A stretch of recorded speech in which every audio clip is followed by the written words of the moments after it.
नमस्कार मित्रांनो, आज आपण समजून घेणार आहे की श्रद्धा आणि समर्पण याच्यामध्ये काय फरक आहे. की अध्यात्मामध्ये प्रगती करत असताना आपल्याला आपण सुरुवात श्रद्धेने जरी करत असेल तरी आपल्याला समर्पणापर्यंत जाऊन पोहोचायचे. आणि समर्पणाचा अर्थ काय आणि श्रद्धा याचा अर्थ काय, या दोघांमधला फरक काय तो आपण समजून घेणार आहे. बघा, माझ्यासोबत देव नेहमी चांगलं करेल. माझ्यासोबत देव नेहमी चांगलंच करणार, वाईट करणार नाही, कारण तो माझ्यासोबत आहे. तर माझ्यासोबत जे पण होईल ते चांगलंच होईल, हा विश्वास असणं म्हणजे श्रद्धा.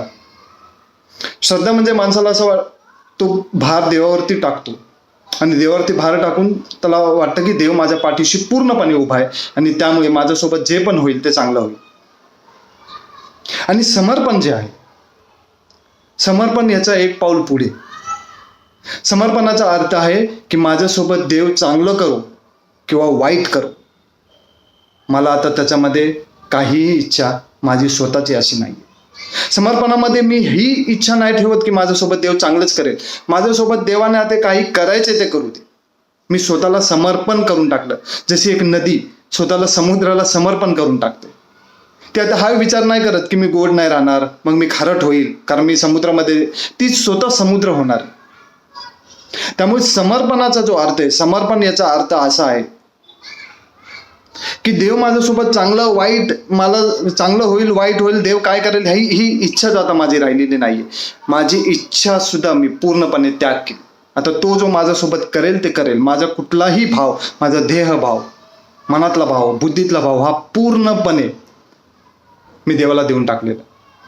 म्हणून श्रद्धेमध्ये कुठेतरी इच्छा आहे, शुभ इच्छा तरी असेल, श्रद्धेमध्ये ही इच्छा तरी असेल की माझ्यासोबत चांगलं होईल, पण समर्पणामध्ये तेवढी पण इच्छा नाही. समर्पणामध्ये पूर्ण इच्छेचा त्याग.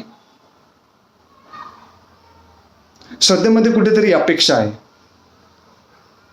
श्रद्धेमध्ये अजून पण मीपणा जिवंत आहे.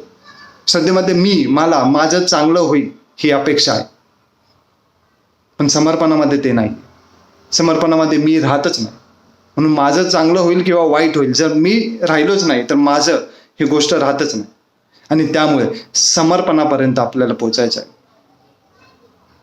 असं श्रीकृष्णाने 18व्या अध्यायामध्ये सांगितलं की अर्जुना, मला समर्पण हो.